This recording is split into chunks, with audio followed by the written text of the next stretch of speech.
Guys, welcome back to the channel. Today's video is going to be about a little bit of FUD coming from Max Keiser over on Twitter. Also a little bit about the price action in Cardano with this drop in Bitcoin price.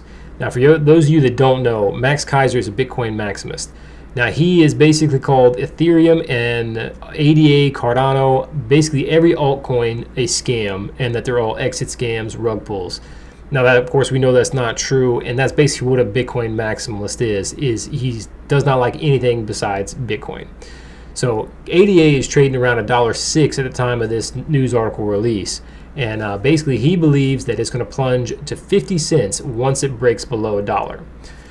Max Keiser has always been negative on ADA and other altcoins, including Ethereum, believing that Bitcoin is the only real worthy cryptocurrency that exists out there.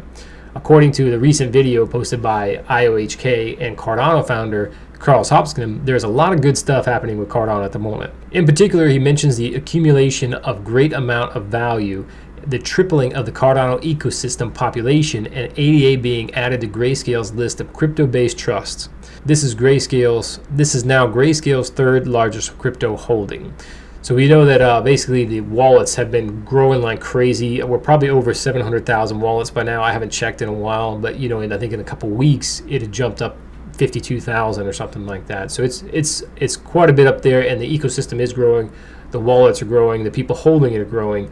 And we really haven't even gotten into a lot of the deals with Africa and even El Salvador or anything with the European nations. Those could even explode even more.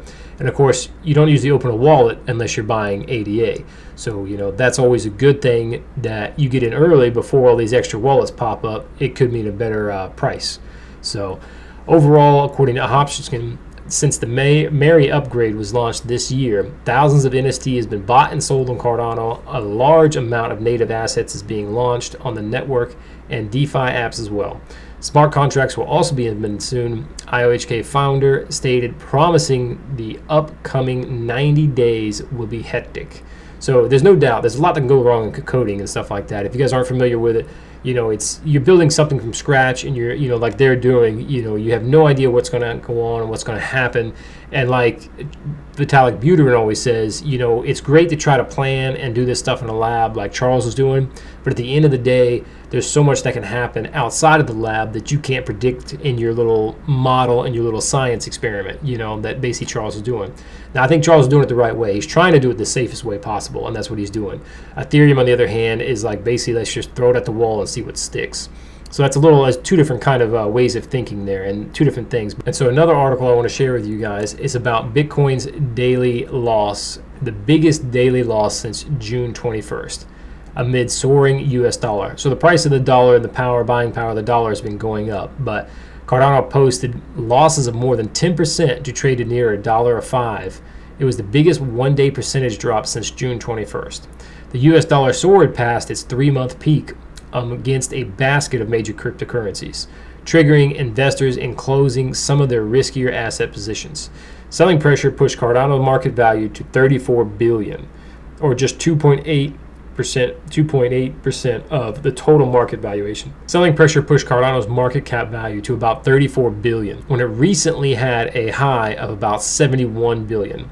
Over the last 7 days, the crypto asset has lost 20% in value, and the asset is still down 57% from its all-time high of $2.46, set on May 16th.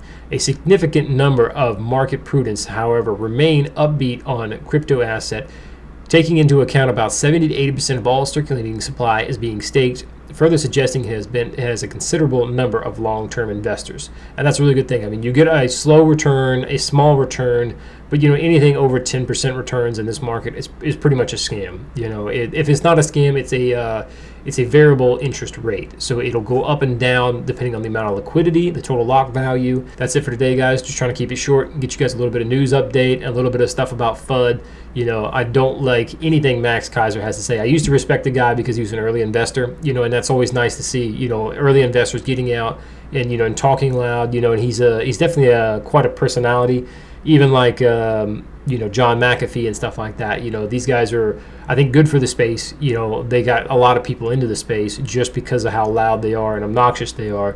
But not believing in tech. They're kind of more of a nuisance at this point. So if you guys like the video, leave me a comment, thumbs up, subscribe, and I appreciate your time.